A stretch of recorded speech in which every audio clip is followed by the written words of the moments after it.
Nilipata ile mtoto analipua 4 years. Au nilipata kadhaa kama 10 hapo 10 na kitu. Nilipata hapa na wakalipiwa hiyo na saa hiyo wanasomeshwa. Na hiyo muda ingine wa tamu ile nilibaliza huko wakati kutoka 2017 mpaka 2022.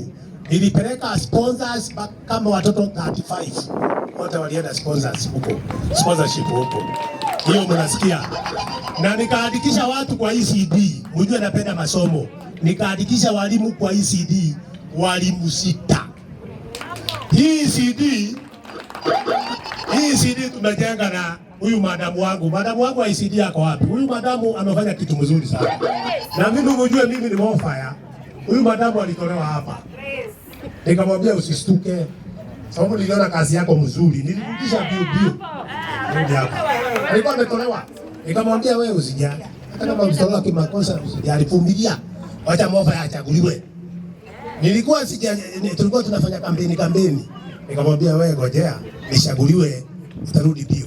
Alirudi hapa express. Ndio yeye aingiza watoto hapa. Akue ndiye ataingiza watoto wapi? Ile delay imefanyika hapa. Niwaambie kwa nini haijafunguliwa hii? Gavana amepata shida kidogo, atakosa nafasi. Nimemwambia yeye ndiye atakuja afungue hii hospitali. Afungue hii CD. Alafu hata nimefanya vizuri, nimefikiria wadadimini ametaja mambo ya hospitali. Mimi hapa katika Embakasi Central. Mimi ndio takuwa MCA wa kwanza hivi kujiletea hospitali ikajengwa. Unaona hiyo kiwanja hiyo? Madam Chief. Utaonyeshwa na madam assistant hapa. Ile kiwanja mnaona iko pale AP wanakaa hapa tushauriane. Hiyo kiwanja ni mali yetu. Na hiyo AP mimi nikiwa chairman wa Estate Resident Association ndio tuliitisha askari wakae pale. Nafikiri James nimemwona hapa, huyu ni mshahidi. Tukaita askari wakae hapo ndio watulinde hapa Kayole. Si unajua Kayole iko shida ya security. Tukaita askari, tukauliza tupewe askari na tukaulizwa wataenda kukaa wapi. Tukasema wakae, hizi nyumba zilikuwa za wale watu walikuwa najenga. Ile inaitagwa site. Construction site hiyo. Sasa wakati wamekaa nilisikia juzi nikienda hapo na gavana kumuonyesha, sijui nikienda na watu wa gavana kumuonyesha, hata askari ananipigia simu. Ningekushika wewe. Sasa niliuliza huyu anajua kile anasema huyu. Huyu anajua mambo ya nani huyu? Hapo tunaenda 10,000 hapo. 10,000 tunaenda hapo. Mnajua hospitali ikijengwa hapo, iko mama hawezi kupata 20 shillings ya kwenda mama harusi. Si ndio?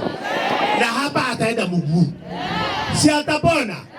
Sasa kusema tusijengee hospitali hapa, huyu mtu kichwa yake itakuwa ni mzuri kweli? Lakini saa hiyo amepoa kama maji ya mtungi, sababu nilileta gavana mpaka hapo. Nilimuingiza mpaka hapo. Si ndio?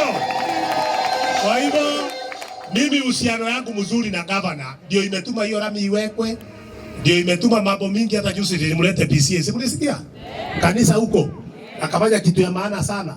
Kwa hivyo hii watu wakubwa unatakana unakuwa na urafiki kidogo hapo. Si ndio? Si Nairobi ni kubwa sana. 85 wards. Si ndio? Kwa hivyo sisi tuko sawa. Sasa nafikiri tutaendelea hivyo. Na ninashukuru sana sababu mimi sitarudi hapa kuongea. Mimi nikimaliza shughuli na nimesema mkunywe maji. Iko mtu atakunywa maji? Si kila mtu amekunywa maji? Ndio hiyo ikuwe mzuri kidogo. Nikimaliza hao wakipeana, mimi hakuna mambo mengine sitarudi kuwachosha. Mimi nilikuwa nitaenda nataka kwenda Roi. Mmenipatia ruhusa. Lakini hakuna basari hata moja itapotea. Na ikipotea na ulikuwa na message, kuja kwangu mimi ndo nitatoa hiyo. Na yule atakuwa amepoteza. Naye afanye nini? Aende akiendaga. Asante mheshimiwa.